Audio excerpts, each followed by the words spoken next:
Bonjour les amis, nous sommes le jeudi 23 septembre 2021 et suite à la demande de plusieurs personnes, je vais vous faire un petit tuto pour les personnes qui n'ont jamais utilisé de pendule.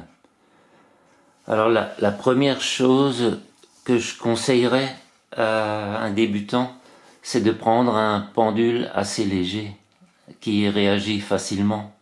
Parce que là j'ai trois modèles. J'ai celui-ci, je sais pas si on voit bien, en œil du tigre, qui est assez lourd et très stable.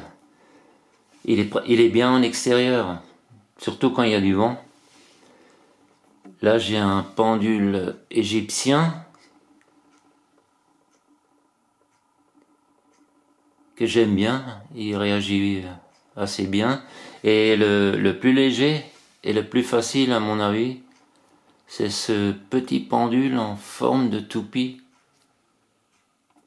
avec une pointe bien fine.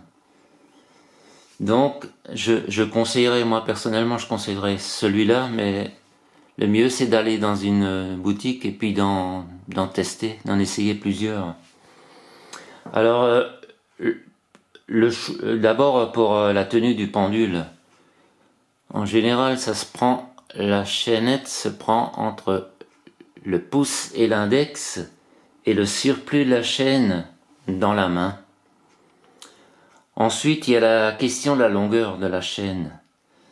Pour un débutant, c'est plus facile quand la chaîne est courte. Le pendule va réagir beaucoup plus vite que si vous travaillez avec une chaîne assez longue.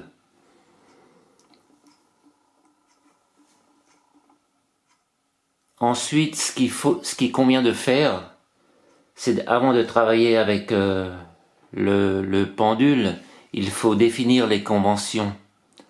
Il faut prendre deux bouts de papier, vous écrivez oui sur un papier, non sur un autre, et vous regardez la réaction du pendule au-dessus. Par exemple, là je me mets sur le oui, et j'attends comment le pendule va réagir. Et là, au bout d'un moment, je vois qu'il tourne dans le sens des aiguilles d'une montre. Ensuite, je l'arrête et je fais la même chose sur le non.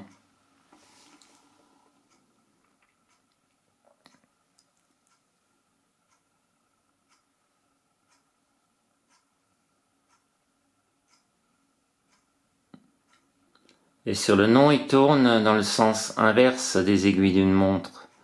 Donc là, j'ai déjà mes conventions. Si je pose une question fermée, dont la réponse sera oui ou non, je saurai interpréter mon pendule. Maintenant, il y a une autre possibilité, c'est quand on utilise des cadrans. Et là, on sera en dehors des questions fermées, puisque le pendule va indiquer une valeur. Si par exemple je demande quel est mon taux vibratoire, le pendule ne va pas me répondre oui ou non, mais il va indiquer une valeur. Et ensuite, on peut, avec un pendule, ça peut servir aussi à nettoyer et à recharger les cristaux. Si on n'a pas d'autre solution à proximité, par exemple, je vais prendre une pierre qui a bien travaillé là ces derniers temps, par exemple celle-ci là, la malachite. C'est une pierre que j'aime beaucoup. Elle enlève les douleurs. J'ai déjà réussi à enlever des douleurs articulaires en la plaçant sur l'articulation de la cheville. J'ai carrément mis la pierre dans la chaussette et puis au bout de peu de temps finalement la douleur est partie. Et idem pour une douleur dentaire. Je l'avais plaqué contre la joue un moment et la douleur était partie assez vite.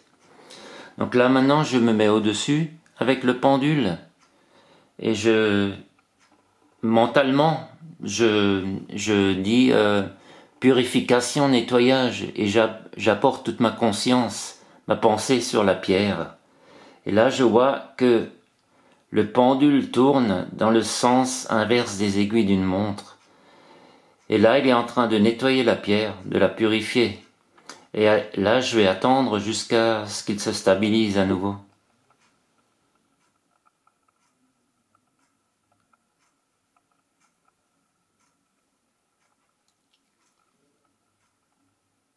Ça peut parfois prendre plusieurs minutes.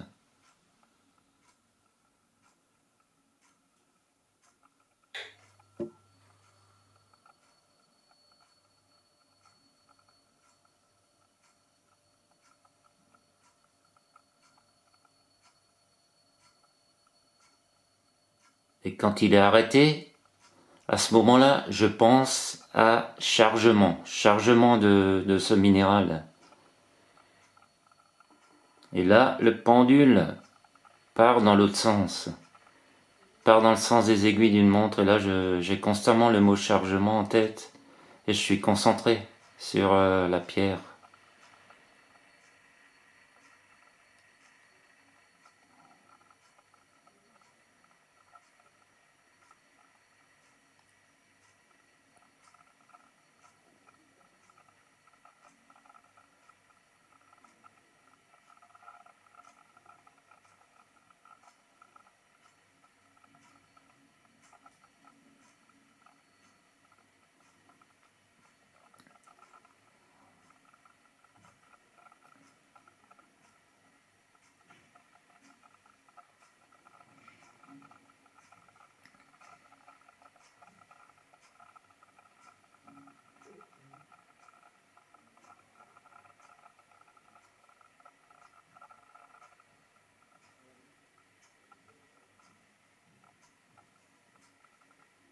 Et là, en principe, la pierre est prête à l'emploi.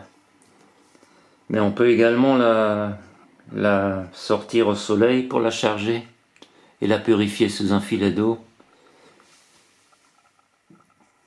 J'espère que cette petite vidéo vous aura plu et à bientôt pour un autre tuto.